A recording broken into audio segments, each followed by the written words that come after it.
Good morning, everyone. It's me, Dr. Plague. Thank you so much for joining me for today's episode of Cozy Morning Horror. As so many of you often tell me, you enjoy these morning stories because they keep you company while you're driving to work, doing housework, maybe just sitting around and relaxing, maybe out for a run, who knows. But I'm glad that you carry me with you where you go. Now then, enough of that. Let's get right into our first story. Today's first story is a bit of a cautionary tale, a bit of a reason why maybe it's best not to go feed the cats. For context, my mom has always been a little crazy. Never drowned me in the bathtub crazy.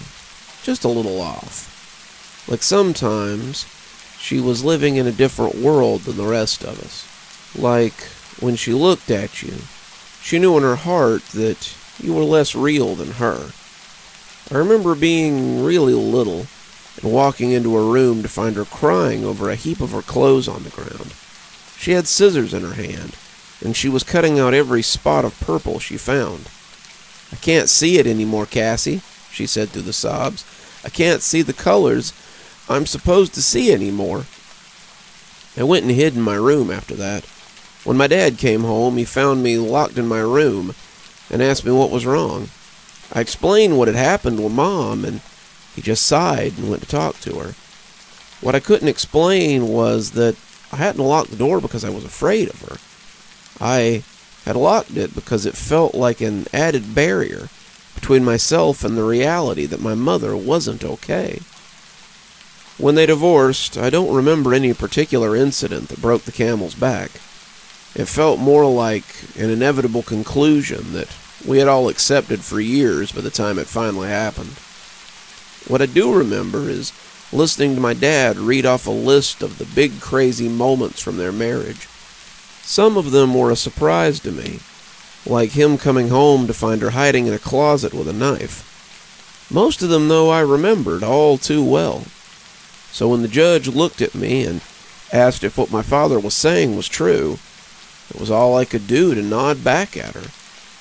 Needless to say, my dad got custody of me. Even at 12, I knew that, regardless of his case, there had still been a chance of things not going his way. Afterwards, we went to Sullivan's and ate our weight in ice cream sundaes. I knew that it wasn't easy for him to raise me alone, but I also know that he was doing his best. My father was a 46-year-old middleware technician when he chose to become a single parent. He worked long hours for little pay, but still found time to tutor me in math and come to my track meets. He was patient. He was gentle. He was my hero. But all of that is just a lead-up to my story, right? It turned out that a few months ago, my mom got in contact with my dad. She said that she was getting treatment, that she wanted to make reparations. She gave him the number of her psychiatrist, who my dad promptly called. The man on the other end of the line assured my dad that his ex-wife wasn't the same person from 4 years prior. He said that she had changed, and that she was getting better.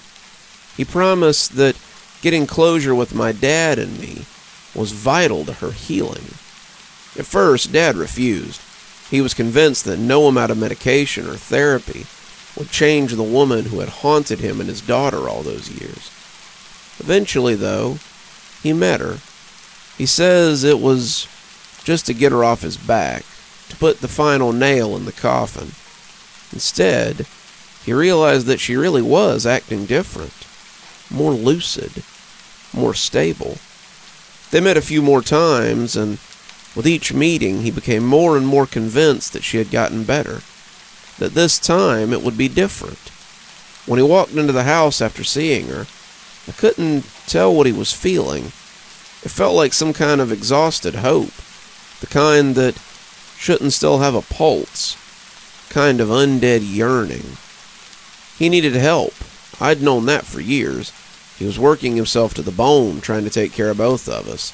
When I'd been born, my dad had signed up to be a part-time team member. Now it was just him and the growing shadows under his eyes. When he gently asked if I wanted to see Mom again, I nodded enthusiastically. Not for her or me, but for him. "It is so good to see you, sweetheart." Those were the first words she said to me when she sat down across from me at McDonald's. "I can't begin to apologize for everything I must have put you through." She looked better. I think after all those years, my memories of the way she acted and the way she made me feel had blended together into a flat nightmare. The woman squeezing my hand wasn't scary. It even felt appropriately motherly, though it made my skin itch. We met occasionally for months. We were alone once or twice when my dad had to step out for a work call. When we were, she would tell me about her group therapy, about all the friends she was making. She told me that it took her so long to realize that her biggest problem was self-isolating. "It drove me crazy, being alone," she said, "but it's okay now.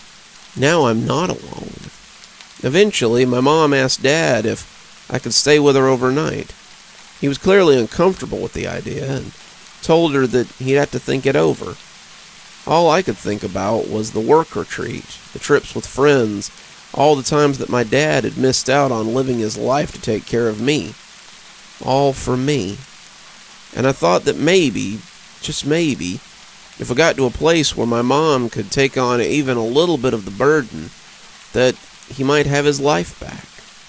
So I told him that I wanted to go. I begged him to let me stay with her. Eventually, he agreed.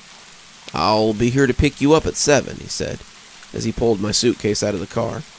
He picked me up from track and drove me straight to the cramped apartment building where my mom lived. "On the dot. If you need me before, promise me that you'll call, okay?" I promised him, offering a pinky when he gave me a stern look. He locked it with mine and took a deep breath. "Your mother's trying," he said. "I can appreciate that. I can even respect it. But I will drive my car through her front door if it means protecting you. Understand?" I laughed at the image of his scuffed Nissan hatchback smashing through the bricks and the drywall. I squeezed his hand. The evening was fine to start with. Her 2-bedroom apartment was neat and tidy, if a little small. It had a smell, too, like the ghost of something rotten hiding in the walls. But she let me put whatever I wanted on the TV. She even brought popcorn and soda for us to eat on the couch while we watched a police procedural. When I heard the oven timer ding, I asked her what she was making, and she stood up to go check on it. "It's your favorite, honey. Tuna mac." I felt the heat drain out of my face just a little. Tuna mac wasn't my favorite. I don't think I'd ever eaten it before that night.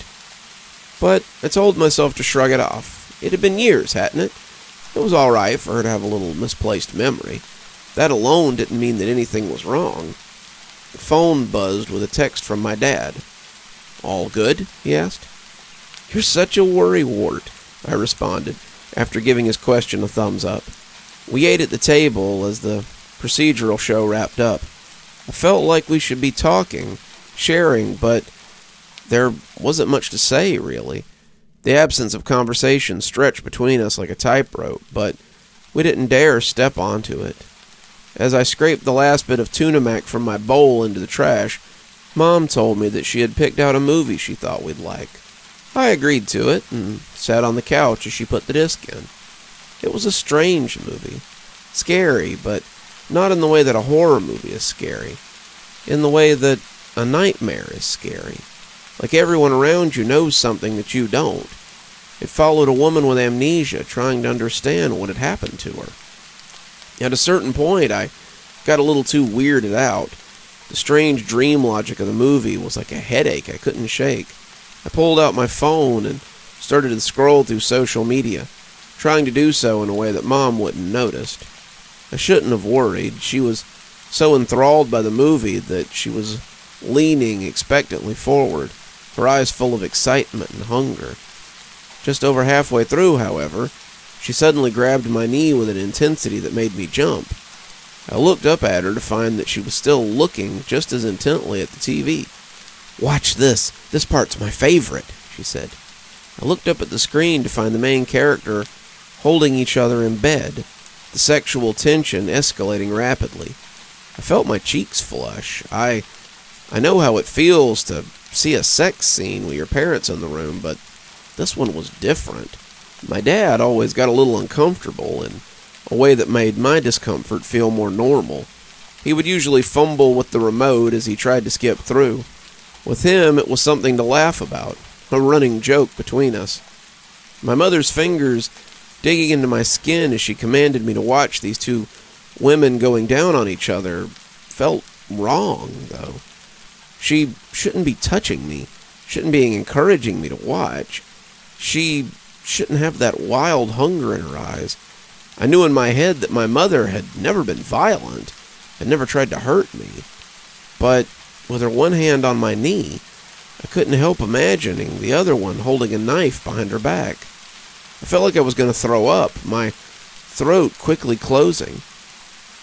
I don't want to watch this," I finally blurted out. I don't think the words were even all the way out of my mouth before the TV flashed to darkness. The remote was already in her hand, like she'd been waiting for me to say something. "Okay, honey, I've got the spare room all made up for you, but before we call it a night, I need to feed my friend's cats. Can you come with me? I wouldn't feel right, leaving you all alone." She held her hand out, beckoningly to me. The hunger was gone from her eyes, leaving just the model calmness she'd had for the last few months. "How long will it take?" I asked. I'm pretty tired." "Oh, just a few minutes. I promise, honey." She looked so sincere that not believing her words would have been like spitting in the face of God.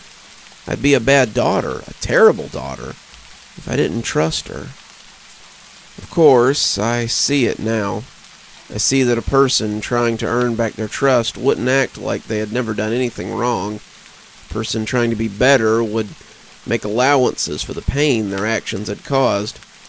For her to look at me with the eyes of a mother that had never hurt or scared me should have been the first sign that she was living in a reality different from mine. But I didn't. I couldn't see that then. So I got in the car.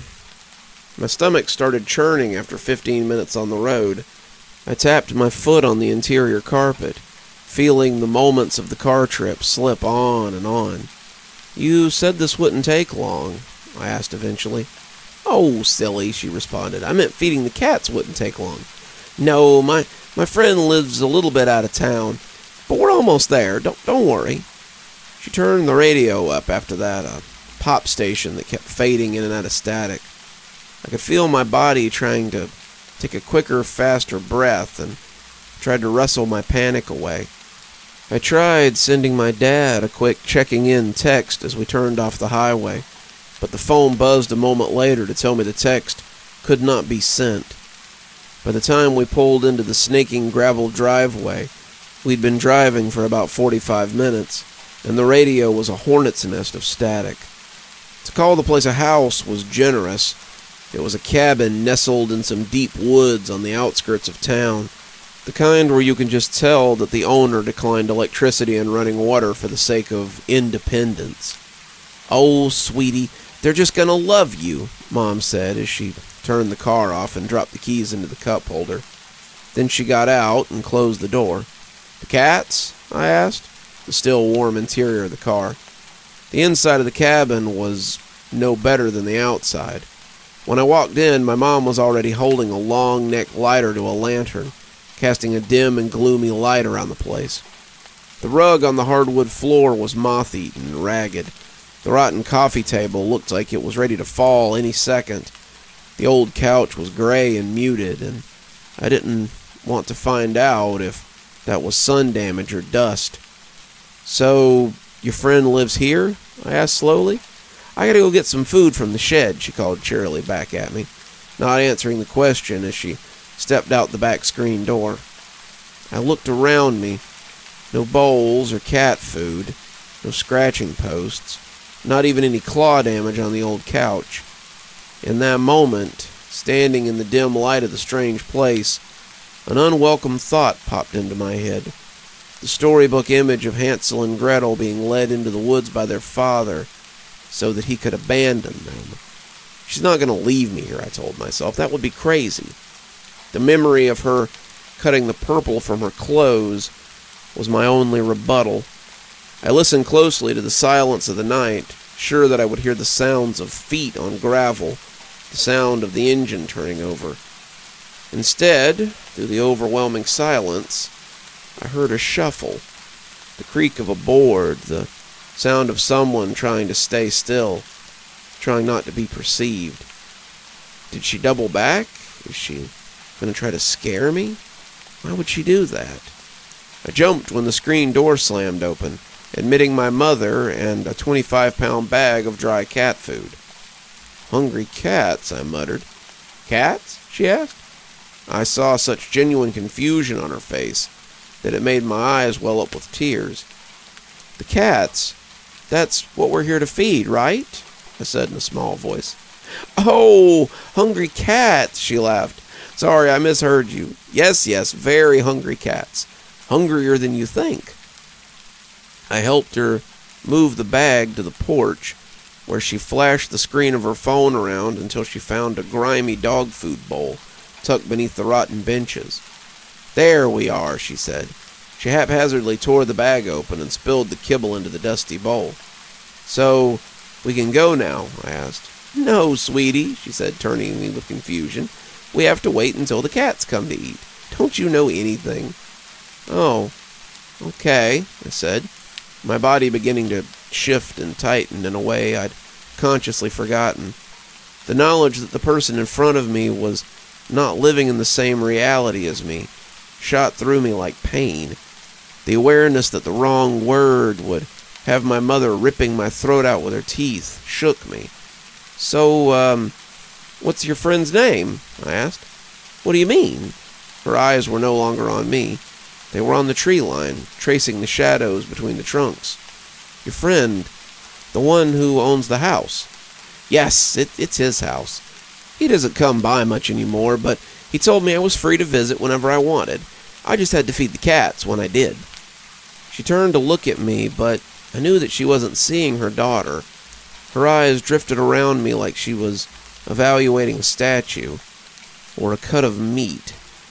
I looked away from her instinctively. I traced the same trees with my eyes, knowing that her unrelenting stare was on me all the while. Out of the corner of my eye, however, I caught movement. I concentrated on it.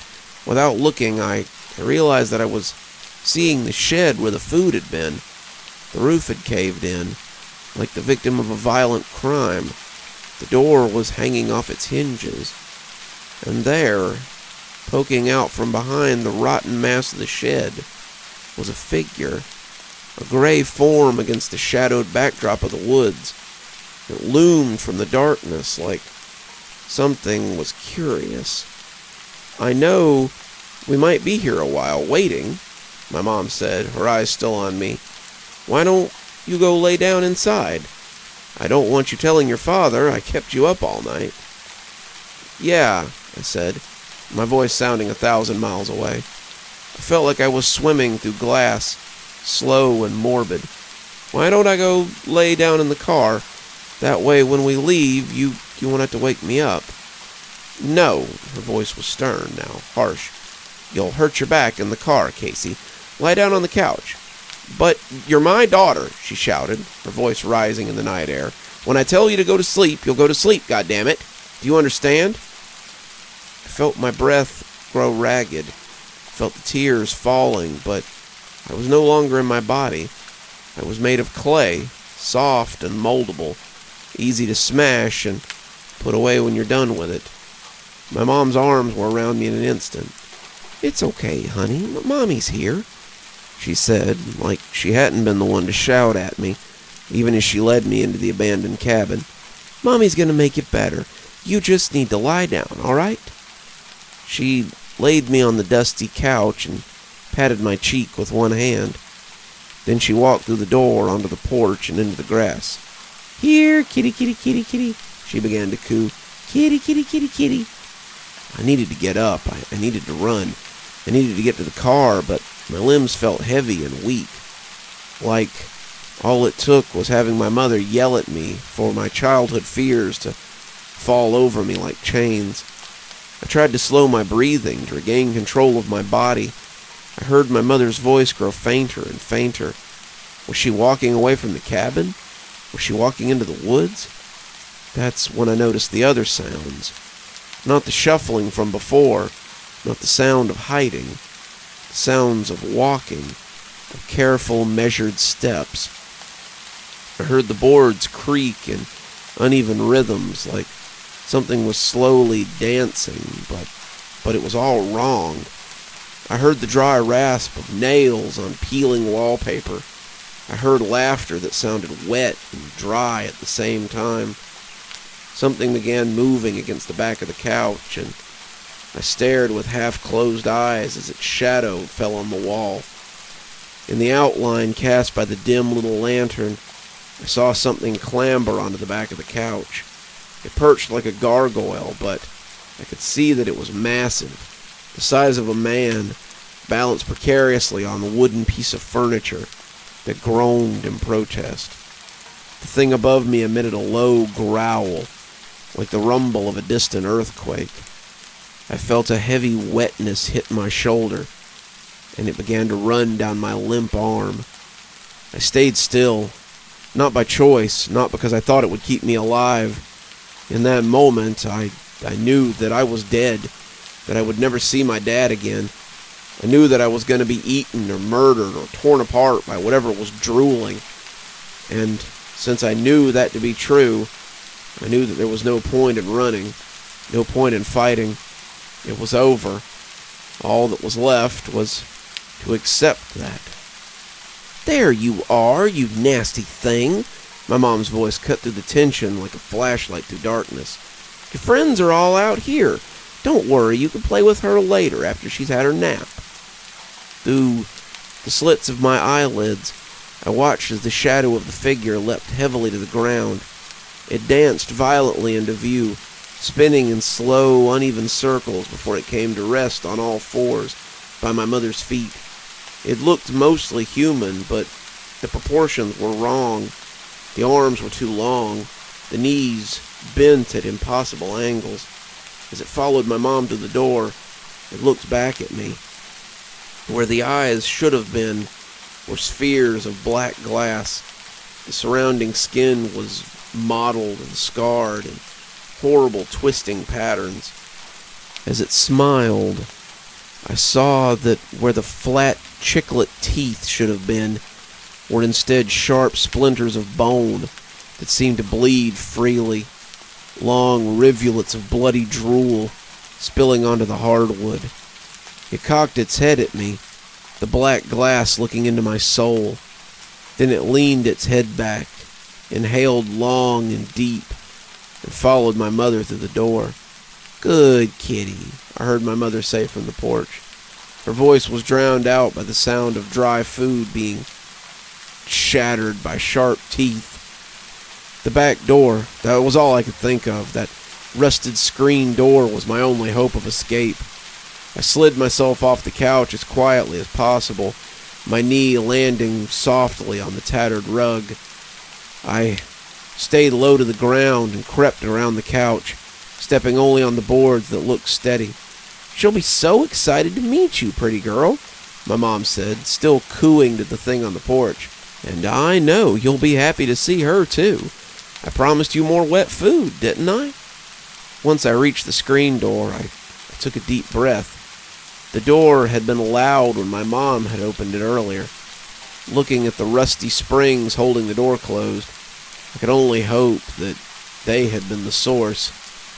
As I put my hands to the spring, a sound from the porch burrowed into my shaking bones.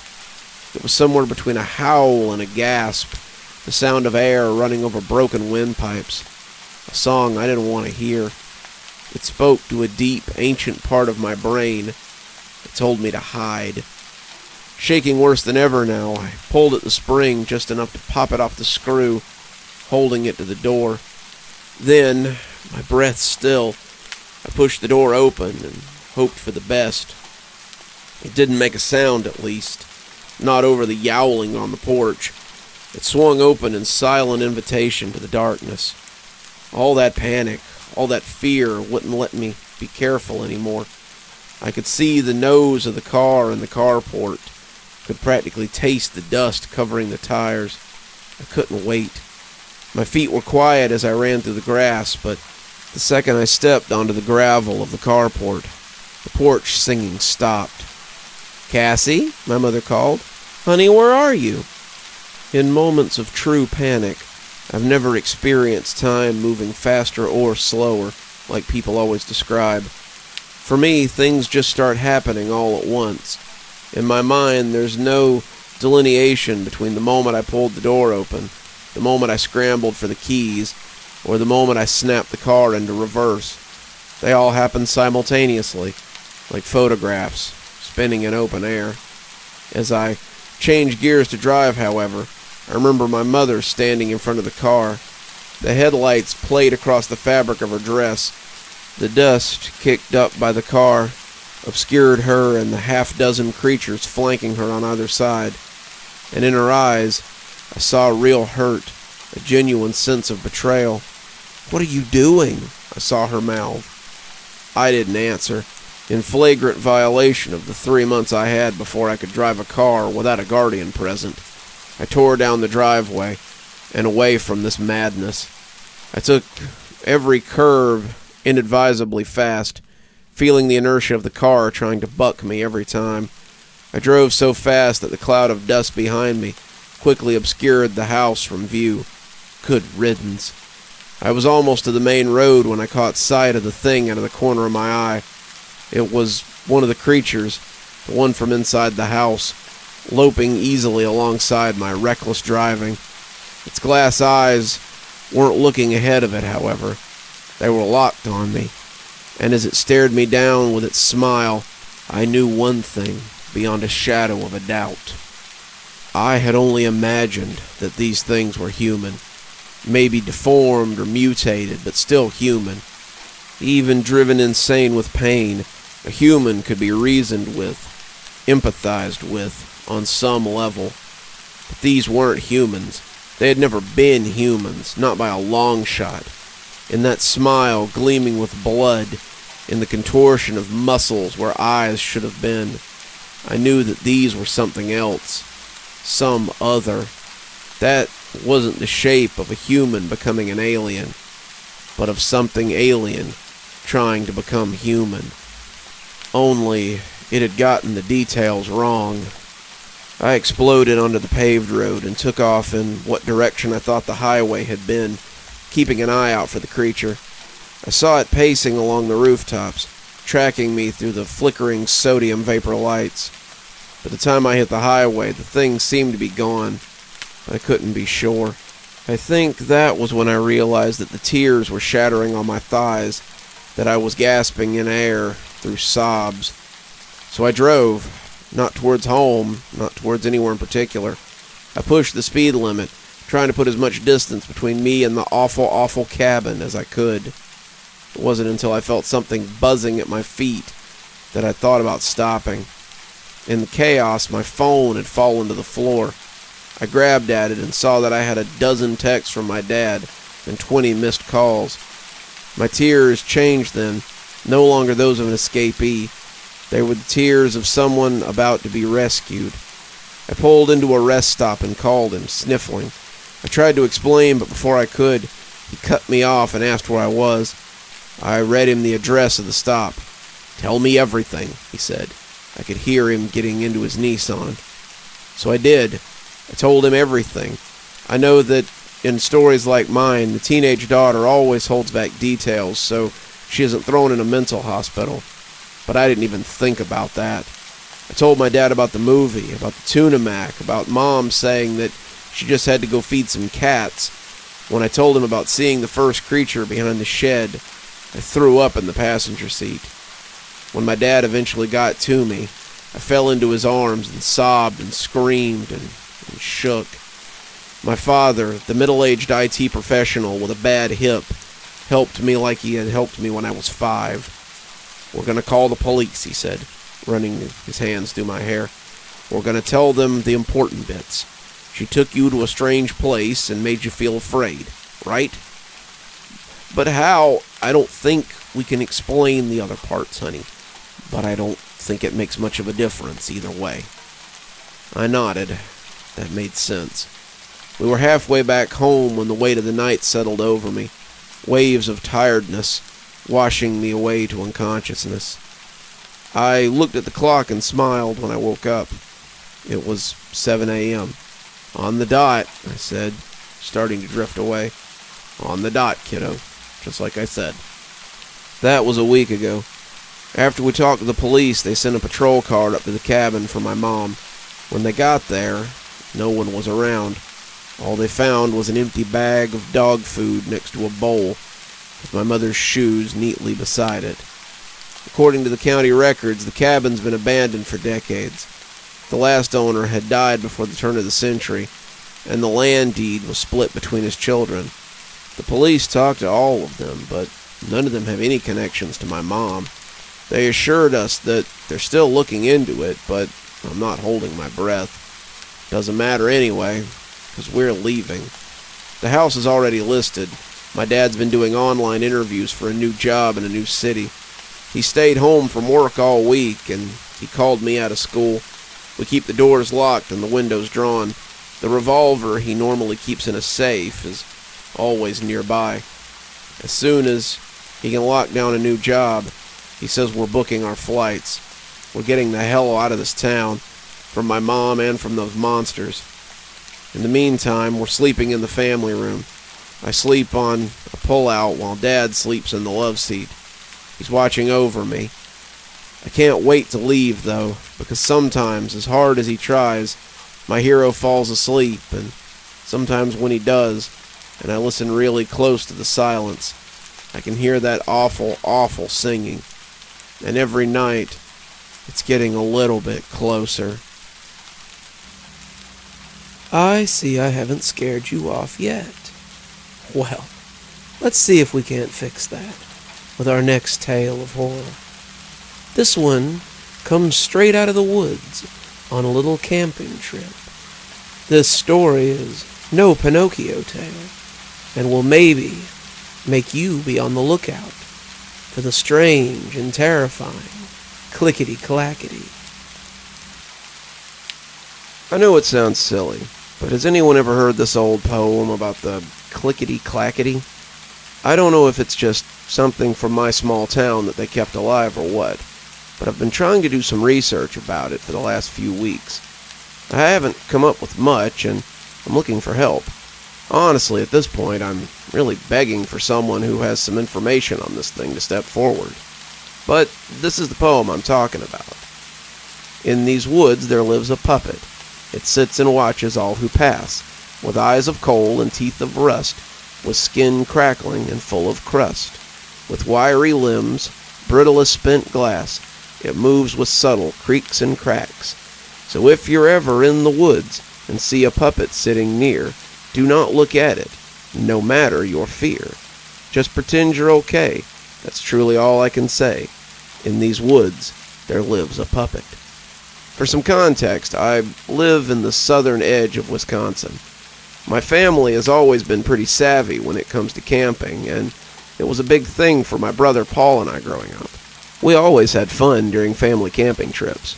But flash forward 20 years, and my parents have since passed on. There was a bad car accident, and the loss hit us unexpectedly.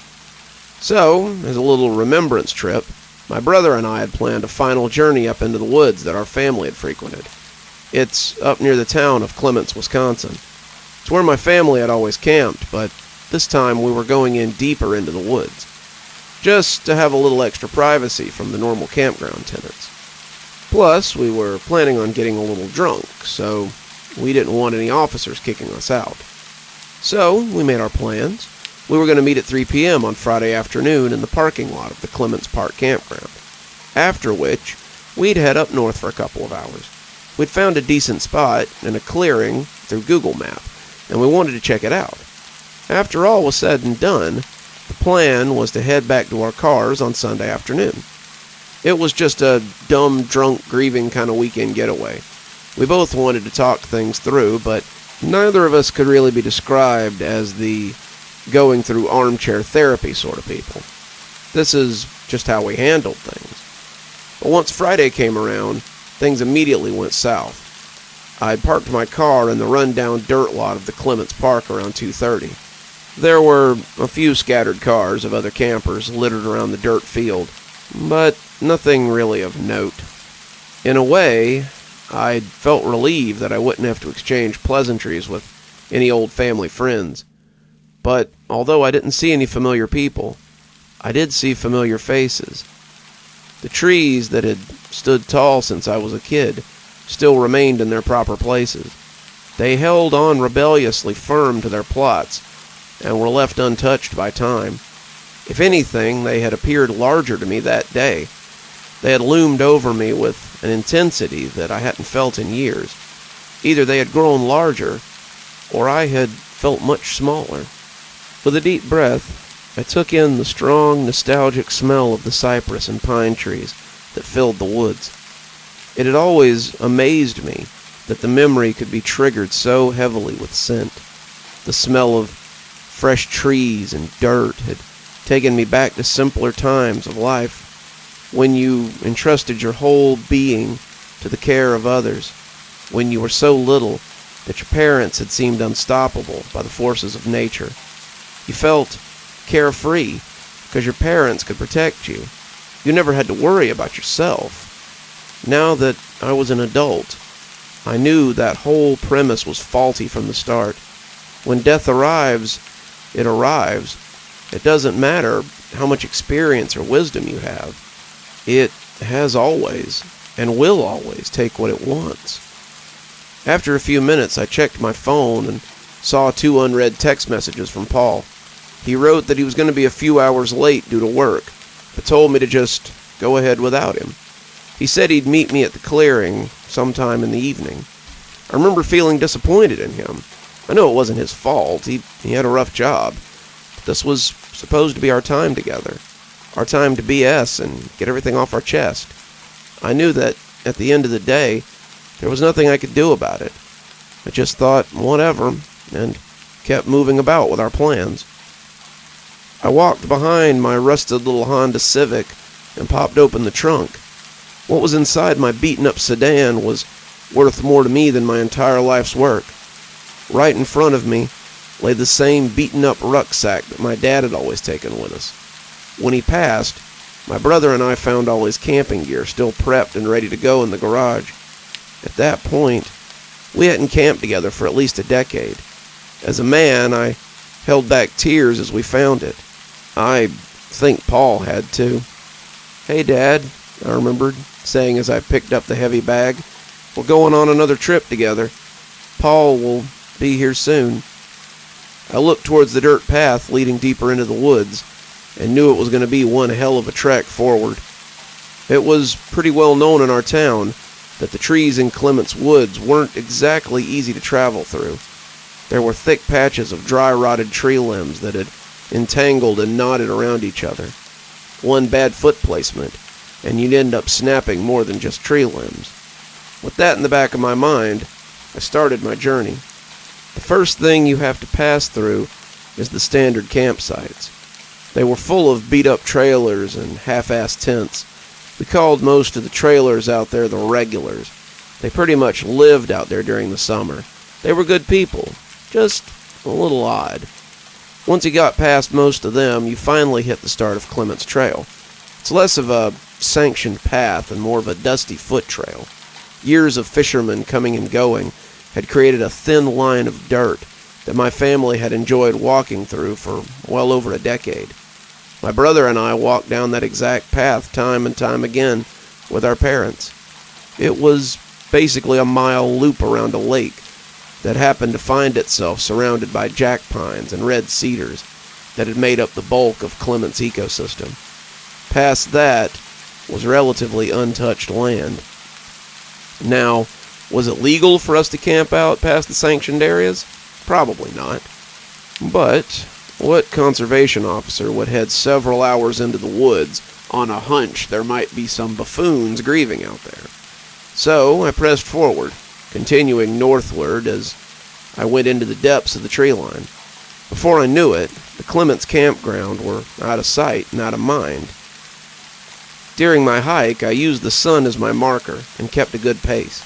I was actually a little ahead of schedule without having to keep pace with Paul.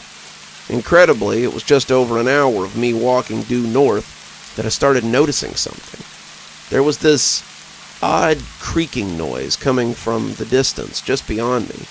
It didn't sound like much of anything at first, just kind of like a tree cracking in the breeze. But when it kept happening, always the same distance away and always directly behind me, I started to get an odd feeling creeping up against the back of my mind. Yet every time I turned around to look at whatever was making that noise, I'd see the gentle swaying of green leaves overhead and the sand-colored trunks of the cedar trees, and nothing else. So every time I got that odd feeling running up my spine, I'd turn around and see nothing, then just keep marching on. This happened over and over again. It wasn't until I got to the clearing that something else popped into my head. I hadn't heard a single bird call that entire walk. Aside from the creaking of tree branches and the whistling of the wind, it had been dead quiet. But once again, I pushed it out of my mind. I shifted my focus to setting up the campsite for Paul and I. The clearing we had chosen was perfect. It actually looked better in person than it did on the overhead view from online. It was an almost perfect circle of grass, surrounded by a dense wood line. You could see the sun overhead, casting its dim glow from just over the top of the green canopy. I relaxed my mind a bit, now that I had gotten safely to our makeshift campsite. I went through the mental checklist of everything I had to prepare for the night. I started with the fire. I collected a few big stones that littered the forest floor and formed a little rock pit in the dead center of the clearing.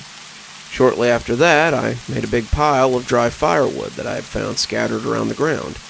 I did my best to fill the fire pit with the best wood I could find, and tried to spark the tinder with my dad's fire starter. The fire starter went off without a hitch, and it was just in time for the evening sun to start cresting over the horizon. Even though I felt a little rushed setting up the campsite on my own, there was something relaxing about focusing on a single task. I wished Paul was with me, but part of me needed some silence to sort out my own thoughts. The fire provided enough light for me to set up the three-man tent without issue. Before long, I was sitting by the fire, getting ready to open up the cooler and have a drink. That's when I finally got the text from my brother. "Hey, just FYI, I just got here. I'll be there in about 2 hours." I know a lot of you probably think hiking in the woods in the dark is stupid. You're right, we aren't the brightest tools in the shed, but we had an oversized ego for our capabilities. We'd been hiking and camping on our own for so long that it felt like second nature to us. I just texted him back with my thumbs up and fished out a drink. I sat my back against a broken cedar trunk near the fire and looked at my handiwork. "Here's to you, Mom and Dad," I muttered, before having a sip of my drink. Before I knew it, the cans had gathered next to me, and my eyes had gotten heavy. My eyes were half closed when I heard the same clinking noise I'd heard earlier. It was just outside the clearing, in the darkening woodline. My eyes drifted towards the edge of the trees and focused in on something directly across from me. There in the darkness of the sunless forest was a vague shape of something. It was barely noticeable in the shadows. It stood about 4 feet tall, and it was facing me.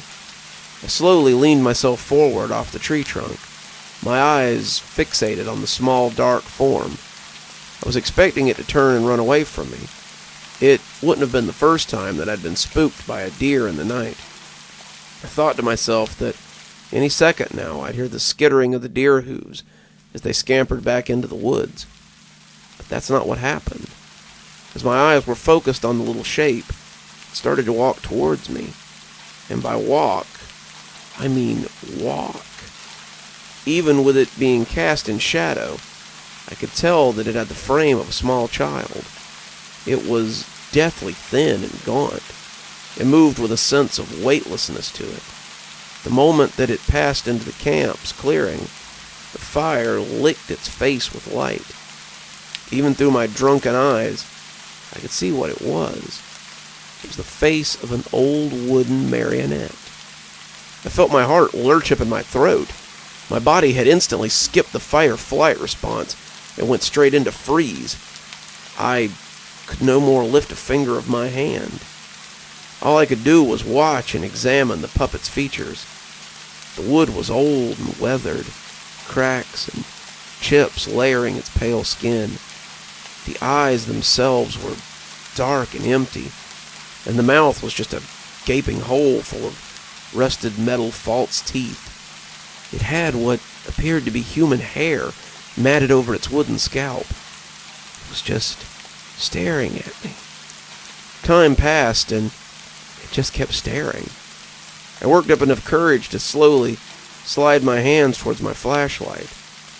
I slowly aimed the bulb towards the thing at the edge of the camp and flipped the switch. Immediately, the puppet shot its hands up in the air and jittered its way towards me. Loud cracking and popping of aged wood filled the campsite. Its feet had glided its way over the forest floor as if it were floating, its knees bounding high up in the air with every mocking step. The clattering sound of wood on wood jangling in the empty void of darkness still haunts me. I dropped my flashlight and fell into the fetal position, completely curling up. My subconscious told me that I was already dead, and my body had totally given up in response. I counted the seconds in my head, waiting for whatever nightmare was about to befall me. But it didn't. I lay on the forest floor in a tight ball for God knows how many minutes. Eventually, I worked up the courage to take a glance at my tormentor. Through my fingers, I peered into my campsite, praying that the thing would be gone. But the puppet was still there. It was now halfway between the fire and me. The wind was blowing against its hardened skin, creaking its body ever so slightly with every gentle gust. Out of its mouth came a light clicking noise, almost like an infestation of woodworms, all calling out. What do I do? I remember repeating in my head, what do I do? Then I remembered the poem from when I was a kid. I remembered what it said.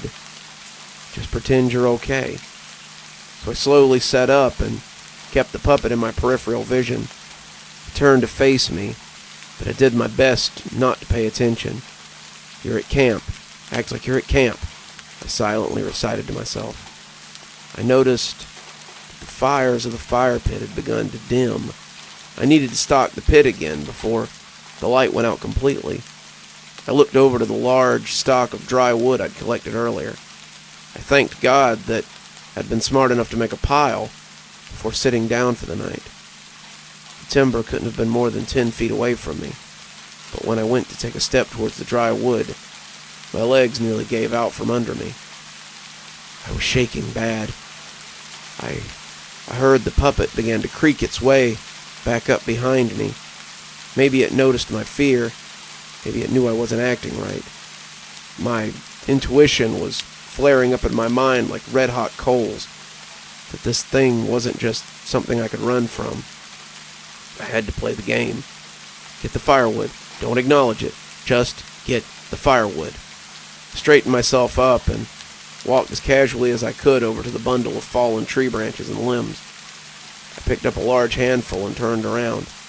The marionette was standing just behind me, its coal-black eyes looking at my face. The clicking noise that was escaping its mouth sent a nearly uncontrollable fear through my body. But I pressed on. I walked in a straight line towards the fire pit, narrowly missing the wooden body of the doll. I took a knee to be near the warm flames and dropped the wood down next to me. Handful by handful, I placed the branches in the pit. The creaking of the doll had made its way over to my side as I stoked the flames. I glanced down at my thigh as the doll placed its thin, rotten hand against me. At that moment, I wanted to jump up and run away as far and as fast as I could, but instead I ignored that feeling. I ignored it as the tears welled up in my eyes. I took a stand near the fire and gathered my strength. I closed my eyes and took one last breath of night air before walking over to the tent. As soon as I walked into it, I zipped the door closed behind me. I saw the silhouette of the puppet standing right on the other side of the plastic sheeting, illuminated by the fire behind it. I finally cried. In hushed tones, I cried as long as I could remember. I went to look at my cell phone, let my brother know not to come down there, tell him to go back to his car and get the conservation officer out here as soon as he could. But when I reached for my pocket, it hit me. I'd left my phone outside near the broken tree stump. I glanced back out at the shadow just outside my tent. It was facing me. It felt like it could see me through the thin layer of fabric that lay between us. I tried to gather up my courage to walk outside my tent and grab the phone, but I couldn't. I just sat there in my tent until I heard footsteps walking up to the campsite. "Hey, Jules, you up?" I stayed silent as Paul called out to me. "Sorry I'm late, but..." "What the hell is that?" he gasped. I heard the panic in Paul's voice. I watched the shadow as the puppet turned to face him. Its arms and legs jerked violently in the air. Paul turned as fast as he could and ran out of the clearing. The puppet followed him with impossible speed. It glided, its dangling, flailing limbs in the air as it began its chase.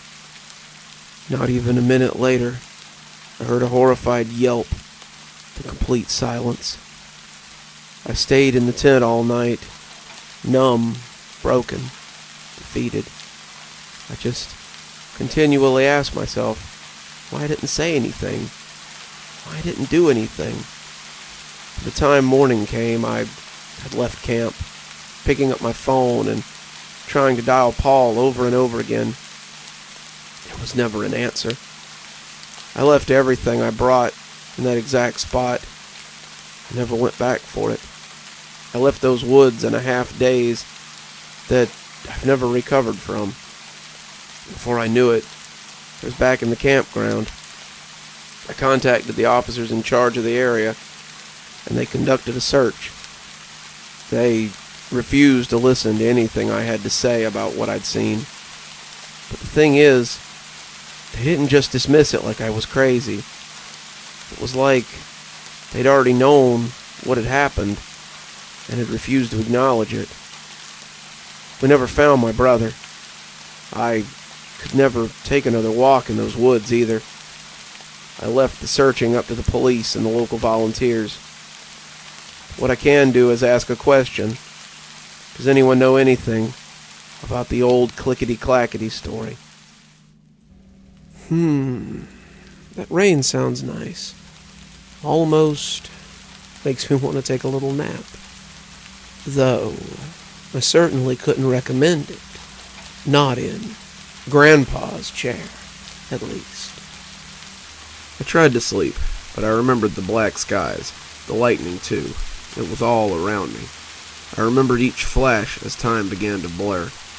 Each flash had lit him up that evening, revealing to me the ravages of his face, of his pale, disheveled, decaying body, of the clothes which had ages and ages ago been white, torn now in several places, yellowing and covered in stains. I had shuddered at the sight, tempted to shut my eyes, his eyes too, as they glared and kept glaring at me, through me. Ma hadn't seen him, as always. She had in fact floated right past the rocking chair that had once been his favorite spot to read, but to me, he had never been more real. He had been in the chair that day as well. One doesn't simply abandon an old favorite after all. Hunched over, with limbs bent in awkward ways, and skin clinging onto bones for dear life. A grotesque, formless lump, a shadow. Yet he had been anything but quiet. The rumbling thunder had failed to drown out the sounds of his chattering teeth ringing in my ears. Had I imagined that look in his eyes? Had I imagined his raspy voice trying to call out my name? "Bordoizila is going home," Ma had whispered, standing by the kitchen window while smiling at the storm outside, at the trees flailing about in answer to the angry wind. I had known that name quite well, known just as well the havoc its owner was famous for wreaking wherever she went. Bordoizila, the newly married wind spirit, rushing through the towns and villages in her path, eagerly making her way back to her mother on her first trip home from her husband's house. That was the tale, told and retold for centuries within every house in Assam by wizened old mouths with tobacco-stained teeth, holding the attention of every child sitting there. I had inched closer and closer to Ma, the fear of the ghost getting the better of me, as it often did. Seldom had I seen such peace on her face as I saw at that moment. For the longest time, Ma had continued to look out into our backyard in silence. The wind had cried and howled, so loud I had tugged hard at her stole, insisting upon her presence, squealing to her how he had long been glaring at me. Much like on the occasions gone by, Ma had rolled her eyes. "Not this again," her gaze had seemed to tell me. "Can no one in this house let me have a moment to myself?" Barely turning, she had passed me the bowl soon after, half filled with flattened rice and mashed bananas and bread, along with a glass of water. "Give this to your grandfather. Go on," she said, before turning back to the window. I had no choice. Slowly, my trembling hands had taken the bowl up to him. I remember those skies very well. I remember them as a 10-year-old, when he, too, had at last traveled homeward one night. Death had come for my grandfather, almost begrudgingly, one would think, in his sleep, close to a year after that stormy April evening. Strangely enough, I remember them best now, when most other things are hard to remember. All the faces, the names, the numbers, when the grays and whites mingle in my matted hair as I lie in bed, every day dragging on longer than a year. I can feel my form shrinking to nothing. I can feel the wind outside growing stronger. Good evening, everyone. It's me, Dr. Plague. Thanks so much for joining me for my Monday update. I know, this one's pretty short, but it really caught my eye, and I really liked it. I felt that the shortness of the piece would be made up by the content within, and I hope you agree. It's a very chilling little tale. I've linked the author's Instagram below, so if you like his work, go give him a look. I'm sure he'd appreciate it. Let's go ahead and thank our sponsors. Thanks to Leslie Lou Riddle for being our Spooky Skeleton tier contributor. Thanks, Leslie. We just couldn't do it without you. And thanks to Glenn Jenkins for being our Ghost Rider tier contributor. Appreciate it, Glenn. We just couldn't do it without you either. If you'd like to support the show, come on down to Patreon. For just $5 a month, you too can be one of our Spooky Skeleton tier contributors and have your name read out at the end of every video and every TikTok that I make. Speaking of TikToks, I've started taking my YouTube videos and compacting them over there, so quality on TikTok has definitely gotten a little bit better. If you're curious and would like to have a look, come on down. There's a link in my description below. We'd love to see you for one of our live readings sometime. Be sure to come back Wednesday for a throwback story. I think this week it's In the Deeps, which you won't want to miss. It's one of my better stories. Or if you'd like to read along with us, you can always get your own copy of Dark Vortex from Amazon. It'll be like you're part of our little book club, so come join us. And as always, thanks for stopping by. Dr. Plague, signing off. Have a wonderful evening. I think we all have a dog we might like to see come back again. Perhaps an old pet, perhaps a new friend. This dog, however, maybe should have stayed lost. It's My Dog Ran Away in 1978. I don't know where to start this. It's hard to really put it into words just how shocking this event has come off to me. I guess the best place to start would be to explain what happened. When I was around 10, I had a loving dog named Jocko. He was a husky, and we would go for walks almost every day. One day, however, his rope snapped. He must have seen a squirrel or another small animal and ran off into the woods to chase it. I remember running home in hysterics and explaining what had happened to Dad. He yelled at me, but eventually he went out to his truck and went to go find him. He was gone for about 5 hours, and when he came back, I could tell from his red face and his angered expression that he hadn't found Jocko. Even though I could tell he wasn't coming home, I attempted to ask him if he found my loving dog. "Dad, did you find Jack?" I was immediately slapped in the face and sent off to my room to bed. I was crying into my pillow all night. Jocko was an amazing dog. I'd never loved something more until the night he ran off. I remember his bright red collar with a brass pendant labeled J.O. It had a little dog paw print above his initials. Fast forward to now, I'm 55 years old, and I've been working as a dentist for the last 21 years. I was going outside to collect the mail when I heard the sound of barking and twigs snapping. That was when I remembered Jocko. God, it had been so long since I thought of him. My heart was aching as I went inside and read through my mail. I spoke to myself as I went through all of it. Bill, more bills. Finally, the last envelope revealed itself. The paper was trimmed yellow, clearly signifying how old it was. It had an old red wax stamp that had been burdened with time. It was slightly chipped. I read the date on the envelope, 1978. I was confused. I decided to open it and was amazed to find a letter from my grandpa. Grandpa had died long ago when I was about 17. When I read the letter, each sentence made me feel more like crying than the last. "Hey, Felix. I'm really sorry about Jocko. He was a good boy. I'm sure he'll come back to you someday. He's probably out there chasing squirrels. I hope this letter reaches you and doesn't get stuck in processing or any of that. Sincerely, Grandpa." The last sentence broke the somber mood as I chuckled to myself. The irony of the situation, lightening my day as I started to get ready for work. I checked my phone, 6:34 a.m. I had work in about half an hour, so I went to get some coffee ready while I went to the bedroom. As I walked into my room, I was greeted with a sight that made me feel at home. My bedroom reminded me of my childhood. The ugly old wallpaper, the yellow-stained tiles, the amazing smell of mustiness, greeting me like a warm embrace. I was happy here. As I was getting ready, I heard more barking. I recognized it. I couldn't pinpoint how exactly, but something about it was familiar. As I finally walked out of my bedroom, I stopped in my tracks. I realized what it was and recognized the sound. It was Jocko. It was the same high-pitched, mellow bark that I recognized from my childhood. I immediately rushed out my door.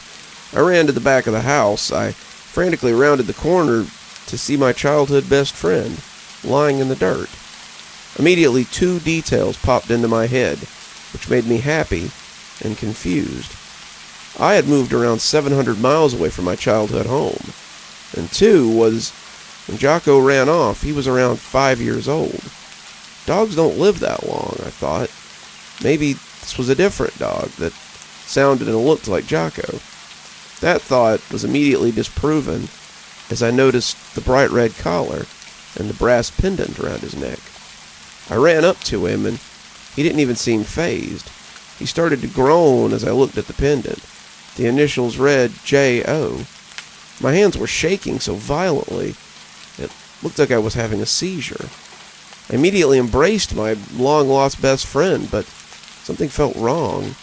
He was way too cold, even for the early morning weather. I sort of flinched, but I didn't care. I hugged him so tightly, I felt my body ache. Finally, I got up and let him inside. He moved weirdly, almost like he was drunk. I chalked it up to his extreme old age, but I noticed how the collar seemed pristine. I immediately called into work and explained how I wasn't going to make it because I wasn't feeling good. As I stood there on the phone, I noticed how my dog kept on bumping into things. Again, I thought it was old age. I Couldn't believe I'd found Jocko after all these years anyway. The sleepless nights I had endured over his disappearance. I couldn't help but tear up as I hugged him again. That's when I noticed. Jocko's eyes had turned a brown color. I very vividly remembered him having sapphire blue eyes. In fact, it was such a prominent feature that we nicknamed him Bluey at the time. I was shocked. I didn't know how to react. My emotions were a mixture of curiosity, confusion, and fear. I sort of just stared at him as I analyzed his face. Everything about it seemed crooked. It was like he had slowly morphed. I noticed patches of dark fur I hadn't seen before. His snout seemed more jagged, but the biggest detail was his teeth. They seemed way too sharp and narrow for a dog. I hadn't even seen that in wolves. I sort of pondered as I went to get him food and water. Everything raced through my mind at once. Thoughts like, that's not your dog, or how did he get here? I was so confused, I felt almost dazed as I brought the dish of foul-smelling dog food and tap water to Jocko. I sat it down and watched as his previously sloppy demeanor changed into a fast, focused strut. He elegantly waltzed over to his meal and proceeded to devour it within seconds. Must be hungry, huh, Jock? I said sarcastically. That joking mood changed into something serious as he glanced from his food and stared right at me. He was looking into my eyes as I glanced at him. As odd as it sounds, his eyes seemed human. I can't properly put it into words. I looked at him, but right as I was about to look away, he groaned at me. Now I swear to you guys, I heard the word help come from that groan. It was like a whisper traveling into the room. I immediately felt sick as I backed away. I don't understand why I decided to do what I did next, but some people make mistakes in a moment of quick thought. I decided to keep Jocko with me. I thought, all of this is just stress. None of this is serious. You probably just heard something. I really had no clue what was about to happen, though. Because I didn't have work that afternoon, I decided that finishing up my basement would be a great idea. I'd been working on this thing for 5 months, and it was a perfect man cave. Hardwood floors, a massive TV. Felt like a perfect hangout place for someone like me. I even had a vintage Atari sitting there to relive my childhood passions. As I slowly crept down the steps, each creak and groan and crack making me feel nervous. I was still quite shaken up from Jocko's sudden appearance, and I had to think for a good minute about what to do. You obviously can't just take in an enormous husky after years and years of not owning a dog.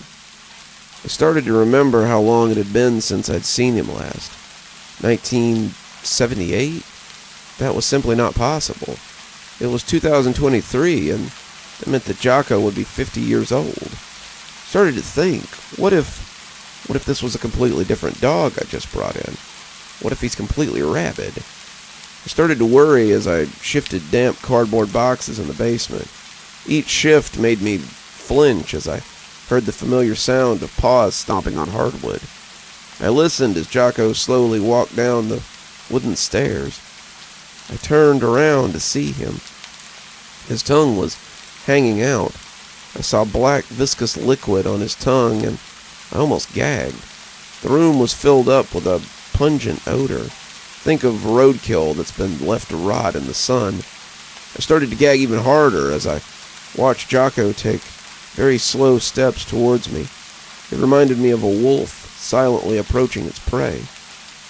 Then I saw the collar, and all previous thoughts of this being a different dog were wiped away. In awe, I watched as he drove me into a corner. Jocko, calm down, boy. It's me. It's Felix. I watched as he perked his head to the side. His ears twitched. That's a good boy. Every word I spoke felt like a challenge. It was actually hard to think. I was so worried about him going crazy, I didn't even notice the silence. There were no more birds fluttering or calling. No more insects or bees. Hell, not even the wind was swaying. It felt hopeless. I didn't know why I dismissed the smell or the black liquid that was on my once beloved dog's tongue. I was just worried about being bitten. I stretched my hand after a bout of thought and began to slowly stroke him. Even though he was clearly old and he'd been outside for decades, his fur still felt the same. It was incredibly smooth. It felt like silk was caressing my hands. I watched as he began to calm down. I finally walked past him and led him up the stairs. I was contemplating calling a vet. After a few minutes of thinking, I decided that it was for the best. Hell, what if Jocko had rabies and he bit me? I shook the thought off and rang up our local vet. After a few minutes of discussing, we decided on an appointment for tomorrow. I sighed. Even a day with Jocko felt like torture. I was actually surprised. After so many years of missing and begging for my dog to come back, I was now contemplating making him go away. Eventually, it fell dark, and the feeling of tiredness swiftly overtook me. I got ready for bed and decided to check up on Jocko before I went to sleep. As I quietly tiptoed down the stairs, each step making me feel more on edge. That was when I heard a very distinct sound. It was like something wet slapping a hard surface. I could hear the echoes. It was coming from the basement. I felt a sense of dread deep in my stomach as I slowly rummaged to find the door to my basement. I noticed something. The door was wide open. I very slowly began to make my way down the stairs. Every hair on my body started to stand up as I made it to the halfway point. It was cold. I felt my body begin to shake violently as the sound got louder and louder. It was reducing my mind to rubble as I finally made it down. What stood in the corner of my basement was something that would haunt me, even as I lost my memories. Jocko stood there silently on his hind legs. He had something in his mouth. The moon illuminated him through the basement window, and it revealed the blood dripping from his teeth. Finally, I realized what it was. It was the collar of my dog. It had been ripped off of him and still had clumps of fur and parts of it on his neck. It had blood staining it. I immediately looked at this thing's neck and came to a horrible realization. That same collar was on its neck. This was not my dog that stood before me. I let out a yelp, and suddenly there was silence. My mind felt frozen as this thing turned around to see me. Its face was so horribly mangled, I could see little bits of mange littering its face like spots of paint. Its eyes were black. I could see my own reflection in them, like a mirror. Then I watched as it dropped the collar, and now presumably my dead dog, as it slowly approached me. It walked like a human. I finally found the courage to get away as I ran. As I made it up the stairs and out the door, that thing chased after me. It slammed into my glass sliding door, making it shatter. It let out a horrible yelp. It stood between me and the only place I could now use as an escape. I did the only thing I could think to do. I ran up the stairs and went into my room. I slammed the door shut and locked it as I began to barricade myself with loose furniture. I ran over to my phone and dialed 911. The feeling of hopelessness and sorrow only slightly fading away as the feeling of another person speaking to me came on the line. 911, what's your emergency? Listen, my dog's gone crazy. I'm in my room right now trying to keep it away. It's somewhere in my house. I don't know where. Please just send help. I heard the sound of shuffling on the other end of the line. All right, sir. Make sure to stay on the line and keep out of sight, okay? Everything's going to be okay. What's your address? The sound of horrible screaming and rummaging began to litter the air like a pathogen as I continued. 178 Mangrove Drive. Please send help. I don't know how much longer I can bear this. That's when I looked out the window. I saw the face of my dog looking at me. I lost my breath almost immediately. Its face began to warp into a human. Its skin was white. It smiled at me. How was it this tall? Oh, God, my dog's looking at me. It wants to kill me. Please, please send help. Oh, my God. I told these things to the operator as I stared back at the thing. It put its unnaturally slender hand up to its mouth and made a shushing gesture.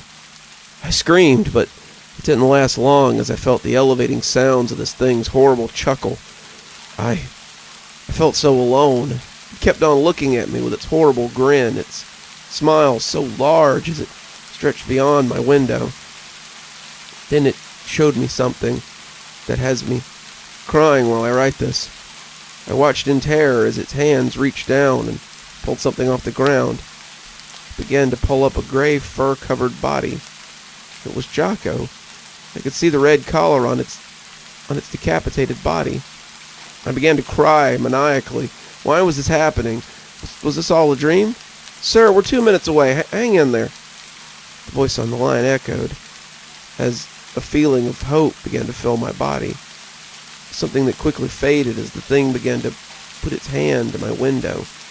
I watched as it began to feel around before finally pulling it open. The squeal of the window finally reached the top, and I began to sob. I was ready to accept death. It took the body of my mangled dog and threw it into the room. It landed at my feet, blood pooling the carpet, making it look like red wine had spilled everywhere. I began to embrace my long-gone friend in my lap as I watched the thing smile at me. I heard it stomp as it began to walk away. I didn't care for my life anymore. I sat there crying and hugging my dead best friend. Jocko, no, I quietly uttered as I held him in my lap. I heard the fading sounds of sirens began to approach as I sat there with my dog. The rest of it's a blur. I woke up in the hospital. I don't know how, but I'd cuts littered all over my body. I thought it was from me hurrying to barricade my door, or the glass from the initial impact of that thing slamming into my sliding door. It's been 2 days now. I'm still in the hospital. I don't know what's happening. My house is being investigated. I might be sent to jail under suspicion of animal abuse and neglect, but I'm not so sure. I love you, Jocko. I wish you'd never ran away. We all have strange habits as children. Maybe we have imaginary friends. Maybe we talk to those who aren't quite there. But it's a certainty that if you've ever seen the Parkour Man, you remember him. The year is 1999. I was only 5 at the time, but I remember seeing it for the first time. A man who was parkouring and keeping up with the car. It would leap great distances and land every single jump. They would also grab swings and poles and run along the telephone wires.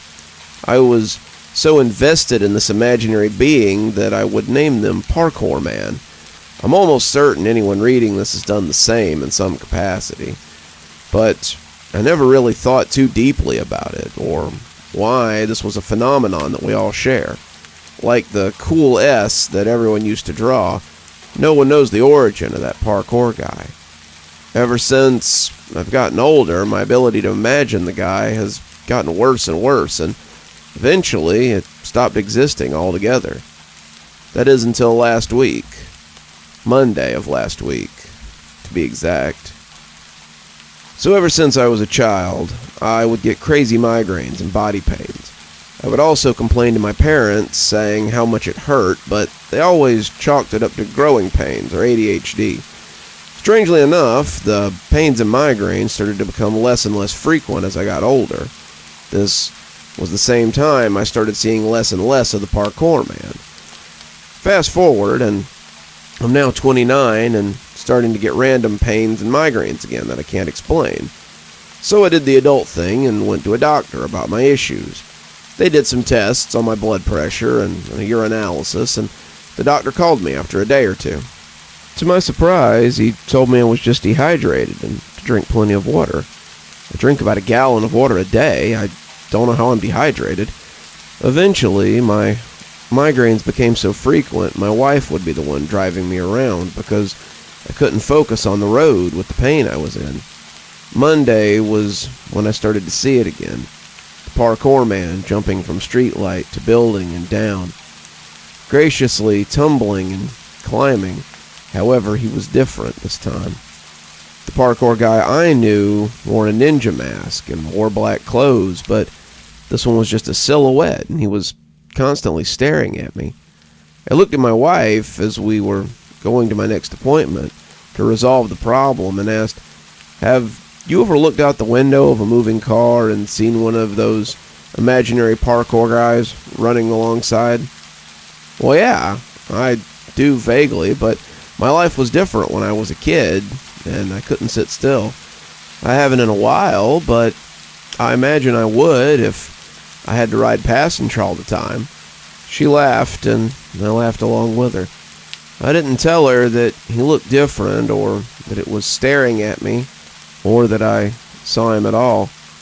The doctor that day was confused about how I was still dehydrated, and prescribed me pills that would help with water retention.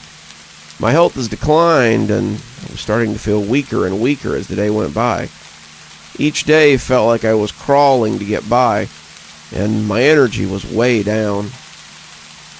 3 nights ago, I was awoken by a strange sound coming from the kitchen. My head was pounding, and my mouth was dry and sticky. That sound was probably the migraines playing tricks on me, so I would get up and get some water, I told myself, to calm my nerves more than anything. I slowly stumbled to the fridge where we kept a gallon of filtered water for when I needed something to drink, and I also grabbed a couple of Tylenol quick releases to help with the pain. I put the pills in my mouth and drank so much water I had to gasp for air. After I closed the fridge, I heard another strange sound, but this one was outside on my back porch.